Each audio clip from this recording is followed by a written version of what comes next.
जय हिंद फ्रेंड्स, मैं सुमित कुमार एक बार फिर से आपको स्वागत करता हूं मेरे इस YouTube channel learn with Sumit में। तो जैसे कि आप जानते हैं कि मैंने ज्योग्राफी की सीरीज चलाई हुई थी, ठीक है, जिसमें मैं स्टार्ट किया था मैंने वर्ल्ड ज्योग्राफी से। वर्ल्ड ज्योग्राफी में हम क्या करेंगे, कॉन्सेप्ट्स को समझेंगे, क्योंकि यही सबसे बड़ा मतलब बच्चों को ना बहुत इशू आते हैं इस चीज़ में। इंडियन ज्योग्राफी में क्या होता है ना, बच्चे रट लेते हैं बिकॉज वहाँ पे फैक्ट्स है, समझने वाली चीज़ें नहीं है। वर्ल्ड ज्योग्राफी में कॉन्सेप्ट्स हैं। तो अगर आपके साथ भी ये इशू आ रहा है कि वर्ल्ड ज्योग्राफी कॉन्सेप्ट समझ में नहीं आते, वर्ल्ड ज्योग्राफी बहुत ज़्यादा मुश्किल लगती है, तो मैं आपको यकीन दिला सकता हूँ, आप इस वीडियो को देखिए। इनफैक्ट जितनी भी पूरी सीरीज है, पूरी सीरीज को देखिए, आपको बहुत ज़्यादा कॉन्फिडेंस आएगा। एंड आप फिर प्रीवियस ईयर क्वेश्चन उठाना, चाहे किसी भी डिफेंस एग्जाम के हो, फिर एनडीए के हो, सीडीएस के हो, एफकेट हो, किसी भी एग्जाम के हो, आप उठाना, आपके क्वेश्चन बनने लगेंगे। राइट है। तो इसी तरह बने बने रहिए। अगर आपको मेरे एफर्ट्स पसंद आ रहे हैं तो do subscribe to my YouTube channel learn with Sumit. And also you can subscribe me on my Telegram channel. वहाँ भी मैं लर्न विद सुमित के नाम से ही मिलता हूँ। वहाँ पे मैं इन क्लासेस की पीडीएफ डालता हूँ, रेगुलर क्विजेज डालता हूँ, मैं रोज में कुछ ना कुछ क्वेश्चन डालने की कोशिश करता ही हूँ। इनफैक्ट डल रहे हैं अब तो, ठीक है, क्वेश्चन डालता ही डालता हूँ मैं। वहाँ पे प्रैक्टिस कर सकते हैं। वहाँ पे मैं स्टैटिक पोर्शन भी डालता हूँ, करंट भी डालता हूँ, सब कुछ डालता हूँ। ठीक है, तो देखो मेरा मोटो यही है कि अल्टीमेटली लर्न विद सुमित को ना मैं एक वन स्टॉप सॉल्यूशन बनाऊं जीएस के लिए। ठीक है, तो आई होप कि आपको मेरे एफर्ट्स पसंद आ रहे हैं तो आप दोस्तों यारों को शेयर कर दिया कीजिए। चलिए ठीक है, तो आज का टॉपिक हम स्टार्ट करते हैं। आज का टॉपिक है मेरा rotation and revolution of earth. देखिए बहुत ही इंपॉर्टेंट फिनोमिनास हैं ये हमारे पूरे के पूरे जो भी हम चीजें देख रहे हैं, चाहे फिर हम सीजन देख रहे हो, अब देखते हो ना अलग अलग टाइम पे अलग अलग सीजन, दिन रात देखते हो, तो रोटेशन रिवोल्यूशन का ही इन्वॉल्वमेंट होता है, इनका इन्वॉल्वमेंट होता है। ठीक है, तो किस तरीके से इन्वॉल्वमेंट है आज हम इस चीज को देखेंगे। Very very important topic and note that difficult. बस बच्चे इसको रट लेते हैं, मैं आपको समझाना चाह रहा हूँ। ठीक है, मैंने आपको लास्ट क्लास में भी बताया था कि जो अर्थ है वो दो मोशन करती है, एक रोटेशन एक रिवॉल्यूशन, अपनी एक्सिस के अराउंड। देखो अच्छा, आज ना ये बात भी क्लियर कर लेते हैं कि अर्थ की जो एक्सिस है, देखो होना क्या चाहिए आइडियली। ठीक है, मतलब ऐसा होता तो बहुत ही हमें समझने में इजी होती कि भाई ये अर्थ है और ये इसकी एक्सिस है और इसके अराउंड ये घूम रही है, लेकिन ऐसा है नहीं। है क्या, अर्थ की जो एक्सिस है दैट इज टिल्टेड। टिल्टेड कितना, वर्टिकल से 23 डिग्री पे टिल्ट है। अब पूछते हैं जी क्यों होती है टिल्ट, अरे ये फिनोमिना है, हो गया।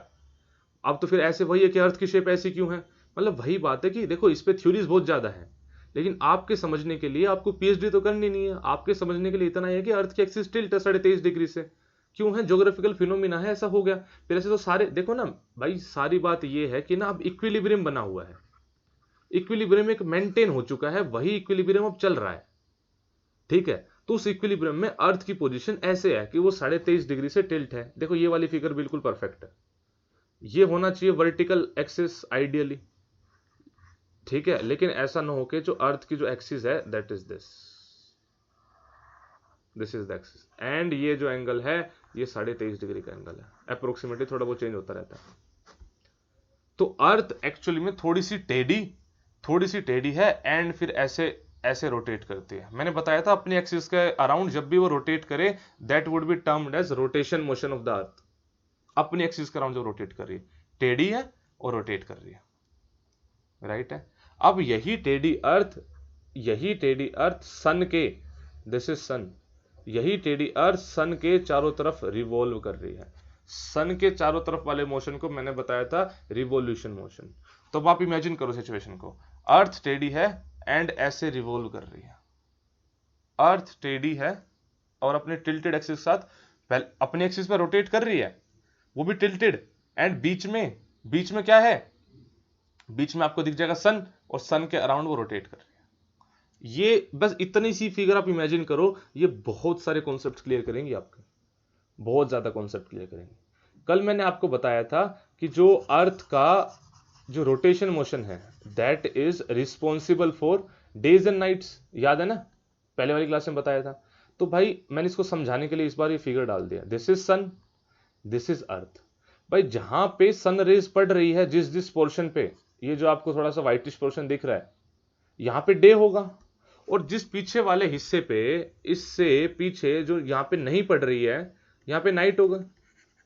जैसे जैसे अर्थ रोटेट करती रहेगी, ये वाला हिस्सा जैसे जैसे सन के सामने आता रहेगा, वहां वहां पे वहां पे दिन होता रहेगा, एंड उधर से पीछे से हिस्सा जाता रहेगा तो वहां पे रात होती रहेगी। यही तो होता है। अब थोड़ा सा इमेजिन करो सिचुएशन को, ऐसा ही तो होता है। अब ये हिस्सा जैसे जैसे आगे आता रहेगा वैसे वैसे यहाँ पे दिन होती रहेगी, सुबह होती रहेगी, एंड जो पीछे वाला हिस्सा था वो इधर जाता रहेगा तो वहां पे रात होती रहेगी। ये पूरा सर्कल चलता रहता है ऐसे ही। तो रोटेशन मोशन किस तरह से डेज एंड नाइट क्रिएट करता है, ये मैंने आपको भी समझा दिया है। अर्थ, बिकॉज अर्थ रोटेट कर रही है, दैट इज वाई सारा फिनोमिना हो रहा है डेज एंड नाइट का, अपनी एक्सिस का रन जो वो रोटेट कर रही है। ठीक है। अगर आप ध्यान से देखो तो एक ना ये यहां पे लाइन दिख रही है, but actually this is circle, colour दूसरा रख लेता हूं। ये वाली लाइन देखो आप, ये 3D में इमेजिन करो तो दिस इज सर्कल। इस सर्कल के जो राइट में है वो डे है, और जो लेफ्ट में है दैट इज नाइट है। तो this is known as circle of illumination. Circle of illumination divide करता है डेज एंड नाइट को, उसके राइट साइड में डे और लेफ्ट साइड में नाइट। मैंने बहुत सारे कॉन्सेप्ट बता दिए हैं, मैंने डेज एंड नाइट के कॉन्सेप्ट बता दिया आपको, टिल्ट बता दिया आपको, सारी चीजें बता दी मैंने आपको। ठीक है, और सर्कल ऑफ इल्यूमिनेशन बता दिया। राइट है। अब देखो रोटेशन ऑफ अर्थ। अब देखो थोड़ा सा हम रोटेशन मोशन के ना अंदर घुस रहे हैं। भाई ठीक है, अर्थ जो है वो रोटेट तो कर रही है, मान लीजिए आपकी बात, अर्थ रोटेट कर रही है, आपकी बात मैंने मान ली, लेकिन इसकी डायरेक्शन क्या है भाई? डायरेक्शन इसकी ये है, मतलब ये इस तरफ रोटेट कर रही है या उल्टा रोटेट कर रही है, इस तरफ रोटेट कर रही है या उल्टा रोटेट कर रही है। देखो जी, अर्थ का मोशन होता है वेस्ट टू ईस्ट। इसका तरीका याद करने का बता देता हूं, बहुत लोग रटते हैं, रटना नहीं है, इमेजिन करना है। ये आप नॉर्थ होता है, ये ईस्ट होता है, ये वेस्ट होता है, ये डायरेक्शन आपको याद होनी चाहिए इतनी तो। ठीक है। आप अपने इंडिया का मैप इमेजिन करो और आप बताओ नॉर्थ ईस्ट रीजन है, वहां पर क्या आता है? अरुणाचल प्रदेश आता है, असम आता है, और अपने वेस्ट रीजन में क्या आता है? गुजरात आता है। तो ये तो आपने बचपन से सुना होगा कि गुजरात और अरुणाचल प्रदेश में 2 घंटे का फर्क होता है सनलाइट में, यानी सुबह पहले अरुणाचल प्रदेश में हो जाती है और बाद में होती है गुजरात में। ये बात सुनी होगी। तो अगर सिचुएशन ऐसी होनी है कि यहाँ पे सुबह पहले होनी है और यहाँ पे सुबह बाद में होनी है, तो खुद ही इमेजिन करो कि जो मोशन है वो इसी डायरेक्शन में होना चाहिए। अगर सन यहाँ पर है तो, अगर सन यहाँ पर है तो, इस तरफ सन है तो भाई पहले नॉर्थ ईस्ट में सुबह हुई है, बाद में गुजरात में हुई है, तो अपने आप ही मोशन आप खुद इमेजिन करो वेस्ट से ईस्ट ही जाना चाहिए अगर सन यहां पर है तो। Getting my point? तो आप ऐसे याद रख सकते हो कि जो जो रोटेशन की डायरेक्शन है that is west to east, and approximately एक रोटेशन करने में 24 घंटे का समय लगता है। मैंने पिछली क्लास में बताया था, एग्जैक्ट अगर पूछोगे तो 23 घंटे 56 मिनट 4 सेकंड का समय लगता है। and this rotation motion is responsible for days and night, and the circle that divides days and night is known as circle of illumination। ये सारी बातें मैंने आपको वाया डायग्राम समझा दी है, रटने की जरूरत नहीं है, डायग्राम से समझो आप सारी चीजों को। रटते तो बचपन से आए हो। अभी देखो टिल्ट, ये टिल्ट मैंने बताया था, अर्थ की एक्सिस होती है टिल्ट होती है, 23.5 डिग्री से टिल्ट होती है, और 66.5 डिग्री भी तो बना रही होती है इधर से। ये देखो यहाँ पे देखो भाई, जब मैंने आपको बताया कि ये जो वर्टिकल एक्सिस थी और ये अर्थ की ओरिजिनल एक्सिस जिसके अराउंड वो रोटेट कर रही है, दिस इज 23.5 डिग्री। ठीक है, यहां से और यहां से तो 66 डिग्री हो गया, 66.5, बिकॉज ये पूरा 90 है, दिस होल इज 90, तो दिस इज 66.5 डिग्री। ये 66 और 23.5 बहुत ज्यादा यूज में आएंगे जब मैं आपको लैटिट्यूड और लॉन्गिट्यूड पढ़ाऊंगा, तो आपको समझ में आएगा कि इनकी वैल्यू, मतलब इनका यूज क्या है। लैटिट्यूड लॉन्गिट्यूड में इनका 23.5 और 66 डिग्री का यूज क्या है समझाऊंगा मैं आपको। राइट है। अभी के लिए बस आप इतना समझ लो हमने क्या करा हुआ है, सिंस ये एक टिल्ट है तो definitely it is going to effect बहुत सारी चीजें। अभी जब सनरेज दिखाऊंगा, अच्छा यहीं पे दिख ही रही है सनरेज, आप देख रहे हो सनरेज यहां पे पड़ रही है, तो ये इस एक्सिस तक नहीं पड़ रही है, ये यहां तक पड़ रही है, ये यहां तक पड़ रही है, और ये वाला पोर्शन कौन सा है, यानी ये वाला एंगल कितना है, दिस इज 23.5 डिग्री, और यहां भी एंगल कितना है, यहां भी दिस इज 23.5 डिग्री। तो 23.5 डिग्री एंगल ना बहुत कुछ डिसाइड करेगा, बहुत कुछ डिसाइड करेगा आने वाले टाइम में। तो मैंने क्या कर लिया है, मैंने इसको ना स्टैंडर्ड नाम दे दिया है। मैं बार बार 23.5 क्यों कहूं मैंने क्या करा, जो लाइन, जो सर्कल इनफैक्ट अर्थ को दो पार्ट में डिवाइड कर रहा है, उसको मैंने नाम दे दिया इक्वेटर का। इसने डिवाइड कर दिया अर्थ को नॉर्दर्न हेमिस्फीयर में एंड साउदर्न हेमिस्फीयर में, राइट है। और अब जो 23.5 डिग्री आएगा, अब जो 23.5 डिग्री, इसको मैंने 0 डिग्री मान लिया है। अब जो यहां से 23.5 डिग्री, इसको मैंने नाम दे दिया है 23.5 डिग्री को मैंने नाम दे दिया है ट्रॉपिक ऑफ कैंसर का। और ऐसे ही 23.5 डिग्री साउथ में, ये नॉर्थ में था, 23.5 डिग्री साउथ में, उसको मैंने नाम दे दिया tropic of Capricorn. Tropic of Capricorn इनका बहुत यूज होगा, tropic of Cancer, tropic of Capricorn का यूज होगा बहुत ज्यादा, सिखाऊंगा। अभी वाली चीज देख लो। तो ये सारे के सारे फैक्ट्स क्लियर हैं। रोटेशन का फैक्ट मैंने बता दिया था। रिवॉल्यूशन, भाई जो अर्थ रिवॉल्व कर रही है सन के around, this is sun, this is earth, तो एक रिवॉल्यूशन पूरा होने में अर्थ को टाइम लगता है 365 दिन 6 घंटे एंड 9 मिनट, अप्रोक्सीमेटली 365 दिन 6 घंटे। यही 6 घंटे जब 4 साल में 6 × 4 24 घंटे हो जाते हैं तो एक दिन बना देते हैं। दैट इज वाई हर 4 साल बाद एक लीप ईयर आता है एंड उसमें दिन हमने रख लिया 366 दिन।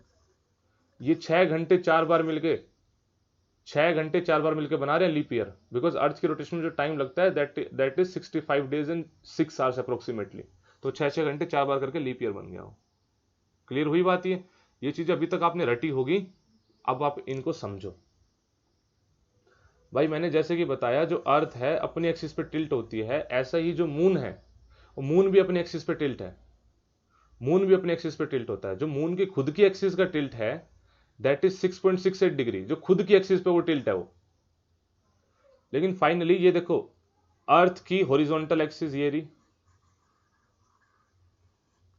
थोड़ा सा गलत बन गया, मुझे कलर दूसरा लेना पड़ेगा। भाई अर्थ की जो हॉरिजॉन्टल एक्सिस है ये रही, मून की जो हॉरिजॉन्टल एक्सिस है वो ये रही। ये दोनों जो एंगल बना रही है that is approximately 5 degree, exact पूछो तो 5.14 डिग्री। तो क्वेश्चन पेपर में आ जाता है earth and moon are tilted by an angle of, दोनों के बीच में कितने का टिल्ट है? तो दोनों के बीच में टिल्ट है अप्रोक्सीमेटली 5 डिग्री का। खुद का मून की खुद की एक्सिस का टिल्ट इज 6.6 डिग्री, खुद का, वो अलग है, हॉरिजॉन्टल एक्सिस पे टिल्ट है। जैसे अर्थ अपने हॉरिजॉन्टल एक्सिस पे 23.5 डिग्री से टिल्ट है, वैसे ही वो अपनी अर्थ जैसे अपनी वर्टिकल एक्सिस पे 23.5 डिग्री से टिल्ट है, वैसे ही मून अपनी वर्टिकल एक्सिस पे 6.68 डिग्री से टिल्ट है। लेकिन दोनों अर्थ की हॉरिजॉन्टल एक्सिस एंड मून के हॉरिजॉन्टल एक्सिस के बीच का जो टिल्ट है that is 5 degree approximately. Very very important from examination point of view. अब देखो एक और बात आप थोड़ा सा ध्यान दो। मैंने ये वही फिगर है, थोड़ी सी डिटेल में समझाना चाह रहा हूं आपको। क्या बात समझाना चाह रहा हूं वो देखो। ये सन है भाई, सन रेज जो है ये देखो, यही ये 23.5 डिग्री इफेक्ट डाल रहा है। देखो इसको मैं सीजन्स में बहुत ज्यादा यूज लूंगा इस डायग्राम को। ये 23.5 डिग्री मतलब चाहे ये बेशक वैसे देखा जाए तो अर्थ का सीधा ये इधर वाला पोर्शन है, लेकिन ये 23.5 डिग्री की वजह से देखो यहां भी दिन है पूरा, एंड यही 23.5 डिग्री की वजह से यहां पे रात है। ये मैं आपको समझाऊंगा इन डिटेल जब मैं अर्थ के सीजन्स कराऊंगा। बस अभी बताना चाह रहा हूं कि 23.5 डिग्री का बहुत बड़ा रोल रहता है। एक मैं आज आपको कॉन्सेप्ट समझाता हूं, geographical north and geographical south. आपने जब, अगर आपने 11th-12th में फिजिक्स पढ़ी है तो आपने सुना होगा कि जो मैग्नेटिक प्रॉपर्टीज है उसमें उल्टा होता है, उसमें उल्टा होता है। भाई मैंने क्या करा, ये जो अर्थ थी इसके जो बिल्कुल टॉप मोस्ट पॉइंट थे, इसको मैंने बिकॉज नॉर्थ में था इसको बोल दिया नॉर्थ पोल, और नीचे वाला साउथ में था इसको मैंने बोल दिया south pole. North pole and south pole, this was equator, ठीक है। लेकिन आपने पढ़ा होगा कि जो मैग्नेटिक नॉर्थ और मैग्नेटिक साउथ है वो उल्टा होता है। जो मैग्नेटिक नॉर्थ है मैग्नेटिक साउथ है वो उल्टा होता है। आपने फिजिक्स में कभी ना कभी पढ़ा होगा 11th या 12th में। मैं जिसका कॉन्सेप्ट समझाना चाहता हूँ, फिजिक्स के टीचर ने तो आपको डेफिनेटली नहीं समझाया होगा, मैं आपको बताता हूँ। होता क्या है, आप देखो ध्यान से समझने की कोशिश करो। अर्थ के अंदर आयरन निकल प्रेजेंट होते हैं, आयरन निकल प्रेजेंट होते हैं, और जो अर्थ है उसकी रोटेशन है west to east. So that means जो आयरन और निकल है वो भी मूव कर रहे हैं, वो भी मूव कर रहे हैं west to east. That means जो एटम्स है, जो इलेक्ट्रॉन्स है, वो भी मूव कर रहे हैं वेस्ट टू ईस्ट। जब इलेक्ट्रॉन्स की मूवमेंट वेस्ट टू ईस्ट है तो करंट की मूवमेंट क्या हो जाएगी? ईस्ट टू वेस्ट हो जाएगी, because current is always opposite to flow of electrons. अब देखो ध्यान से, अब आपको याद होगा राइट हैंड थंब रूल। ये जो थंब होता है ये बताता है, ये थंब होता है ये बताता है मैग्नेटिक फील्ड की डायरेक्शन, और जो ये फिंगर्स होती हैं ये बताती हैं इलेक्ट्रिक करंट की डायरेक्शन। तो देखो ध्यान से देखो, चलो आप ऐसे ही देख लो, ये जो है इलेक्ट्रिक करंट कहां से कहां आ रहा है? ईस्ट टू वेस्ट आ रहा है, ऐसे ईस्ट टू वेस्ट आ रहा है। तो जो थंब होगा जो आपकी तरफ पॉइंट कर रहा है, this would be magnetic field की डायरेक्शन। अब इसको ऐसे कर दो, इसको ऐसे कर दो, ये देखो ईस्ट टू वेस्ट जा रहा है, ये देखो ईस्ट टू वेस्ट जा रहा है। तो जो ये थंब है, this would be direction of my magnetic field line. तो यानी अर्थ के नीचे वाले पोर्शन से मैग्नेटिक फील्ड लाइन निकल रही है। नीचे यहां एक पोल से निकलेगी, दूसरे पोल में जाएगी। जिसको समझ में नहीं आया वो वीडियो को रिपीट करके देख लेना। एक पोल से निकलेगी, दूसरे पोल में जाएगी। एंड आपको पता है जो मैग्नेटिक फील्ड लाइंस है वो नॉर्थ पोल से निकलती है और साउथ पोल की तरफ जाती है। सो दैट मीन्स ये जो नीचे वाला जो पोर्शन है, कलर चेंज कर लेता हूं, ये जो नीचे वाला पोर्शन है जहां से निकल रही है, this should be magnetic north, और जहां पर एंटर कर रही है it should be magnetic south. But actually this was geographical south. क्या आपको मेरी बात समझ में आई? भाई जहां से मैग्नेटिक फील्ड लाइन निकल रही है, जहां से मैग्नेटिक फील्ड लाइन निकल रही है उसको हम बोलते हैं magnetic north, because magnetic field line north pole से निकलती है, साउथ पोल में जाती है। लेकिन मैग्नेटिक नॉर्थ जो था वो एक्चुअली में ज्योग्राफिकल साउथ था। ज्योग्राफी के हिसाब से that was geographical south pole, लेकिन मैग्नेटिज्म के हिसाब से that was magnetism north. That is why ये उल्टा होता है। आई होप मैं आपको समझा पाया हूं। जिसको समझ में नहीं आया इस वीडियो को रिपीट पे लगाना, इस पर्टिकुलर इस पोर्शन को, और दोबारा देखना। एक और चीज ये है, मैं आपको से ये क्वेश्चन पूछना चाहूंगा कि जो टेम्परेचर है इंक्रीजिंग लैटिट्यूड के साथ, ये मैं इसलिए एक्सप्लेन नहीं कर रहा हूँ बिकॉज लैटिट्यूड अभी मैंने एक्सप्लेन नहीं करा है, फिर भी आपने कभी पढ़ रखा तो बचाओ। लैटिट्यूड जैसे जैसे बढ़ता है वैसे वैसे जो टेम्परेचर होता है वो कम क्यों होता रहता है, ये आपको बताना है कमेंट में अगर आप लिख पाओ तो। ठीक है जी। अब रिवोल्यूशन के बारे में मैंने आपको क्लियरली बता दिया, 365 दिन 6 घंटे या फिर 365 1/4 घंटे लगते हैं। इसको मैं, ये वही फिगर है, इसको मैं एक्सप्लेन करूंगा बढ़िया तरीके से अपने सीजन्स में, अर्थ के सीजन्स में। देखिए तो ये क्वेश्चन पढ़िए, वही मैं 2 क्वेश्चन दिया करूंगा हर वीडियो के साथ। The circle of illumination divide earth into 2 hemisphere. Circle of illumination किस चीज में डिवाइड करता है, मैंने कराया है, इसका आप आंसर कमेंट में दोगे। Next is the earth rotate around an axis pointing towards. ये मैंने बताया नहीं है, मैं समझा देता हूँ, पूछ क्या रहा हूं मैं पूछ रहा हूँ जो ये एक्सिस है, ये एक्सिस कॉन्टिन्यूसली किसी एक चीज की तरफ, किसी एक स्टार की तरफ, इनफैक्ट मैं चलो हिंट भी दे देता हूँ, किसी एक स्टार की तरफ पॉइंट करती रहती है। तो उस स्टार की पोजीशन हमेशा आपको सेम दिखेगी, वरना अर्थ तो मूव करती रहती है तो स्टार की पोजीशन ना अलग अलग दिखनी चाहिए, लेकिन एक स्टार हमेशा सेम पोजीशन पे रहता है बिकॉज वो एग्जैक्टली अर्थ की एक्सिस उसी स्टार की तरफ पॉइंट कर रही है, तो हमेशा वो तो सेम पोजीशन पे दिखता है हमें। तो मैं ये पूछना चाह रहा हूँ कौन सा स्टार है। अगर आपको मेरे एफर्ट्स पसंद आ रहे हैं तो भाई do subscribe to my YouTube channel learn with Sumit, also subscribe to my Telegram channel. अगर आप particularly ND air force section Y की तैयारी कर रहे हैं तो आप मुझे फॉलो कीजिए अनअकैडमी पे, वहाँ पे मैं one of the top educator हूँ। ठीक है, पूरी की पूरी जीएस मैंने वहाँ पे संभाली हुई है, आप मुझसे डिटेल कोर्सेज वहाँ पे पढ़ सकते हैं। राइट है, अगर आपको अनअकैडमी प्लस का सब्सक्रिप्शन लेना है तो आप कोड यूज़ कीजिए सुमित कुमार, सुमित KUMAR 9, आपको फ्लैट 10% का डिस्काउंट मिल जाएगा। Sumit Kumar 9 without any space, flat 10% का डिस्काउंट आपको मिल जाएगा। ओके, तो चलिए मेहनत करते रहिए, सुरक्षित रहिए। जय हिंद, जय भारत। जल्दी मिलते हैं आपसे नेक्स्ट वीडियो में।